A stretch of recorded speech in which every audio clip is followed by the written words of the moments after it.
Gaza के रफा में शरणार्थी शिविरों पर रविवार रात हुए इजरायली हमले में अब तक 45 फिलिस्तीनियों की जान जा चुकी है। बताया जा रहा है कि यहां मरने वालों में ज्यादातर महिलाएं और बच्चे शामिल हैं। ऐसे में इस हमले को लेकर इस्लामिक देशों से लेकर पश्चिमी देशों में भारी गुस्सा देखा जा रहा है। दक्षिणी गाजा में इजराइल की ओर से हमले तेज होने के बाद फिलिस्तीनी लोगों ने राफा में शरण ली थी। हजारों फिलिस्तीनी शरणार्थी टैंक कैंप और संयुक्त राष्ट्र के रिलीफ कैंप में रह रहे थे। इजरायली सेना ने रविवार को कुछ मिनटों में टैंक कैंपों को निशाना बनाते हुए 8 रॉकेट दागे। रविवार की रात ये जंग की सबसे भयानक रात थी। रविवार को राफा के रेफ्यूजी कैंप पर हुए हवाई हमले में कम से कम 45 लोगों की मौत हो गई। 200 से ज्यादा लोग जख्मी हैं। मौत का आंकड़ा बढ़ता जा रहा है। गाजा के 45 वर्षीय मोहम्मद अबू शामा बताते हैं कि मेरे भाई का टेंट नरसंहार से करीब 1/4 मील दूर था। शामा ने बताया कि विस्फोट में मेरा भाई चला गया, उसके साथ 10 बच्चे थे, सबके सब जल गए।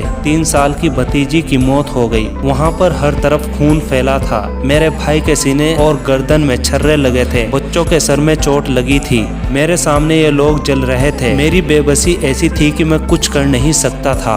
आग बुझाने के लिए पानी नहीं था। वहीं मध्य गाजा से 35 वर्ष से मोहम्मद अल हेला बताते हैं कि हमले से ठीक पहले मैं दुकान से सामान खरीदने जा रहा था। उन्होंने बताया कि अचानक एक बड़ा धमाका हुआ और आग की लपटें उठने लगी। मुझे ऐसा लग रहा था जैसे मेरा शरीर डर के कारण ठंडा हो रहा है। मैं अपने परिवार के लोगों और रिश्तेदारों की तलाश के लिए इलाके की ओर भागा। मैंने देखा कि जले हुए शवों के चीथड़े पड़े थे। हर जगह से लोग भाग रहे थे। मदद के लिए चीख पुकार मची थी। हम उन्हें बचाने में असमर्थ थे। इन हमलों में हेला ने अपने 7 रिश्तेदारों को खो दिया, जिसमें 70 साल के बुजुर्ग और 4 बच्चे शामिल हैं। मोहम्मद अल हेला बताते हैं, शव बुरी तरह से जल चुके थे। हम सुबह तक उनकी पहचान नहीं कर पाए। लाशों के चेहरे खराब हो गए थे। वहीं सोमवार को फ्रांस की राजधानी पेरिस की सड़कों पर हजारों फिलिस्तीनी उतर आए। लोगों ने इजराइल पर गाजा में नरसंहार का आरोप लगाया है। इसके साथ ही प्रदर्शनकारियों ने फ्रांस की सरकार से इजराइल के खिलाफ सख्त कार्रवाई करने और गाजा में युद्ध विराम के लिए उस पर दबाव बनाने की अपील की है।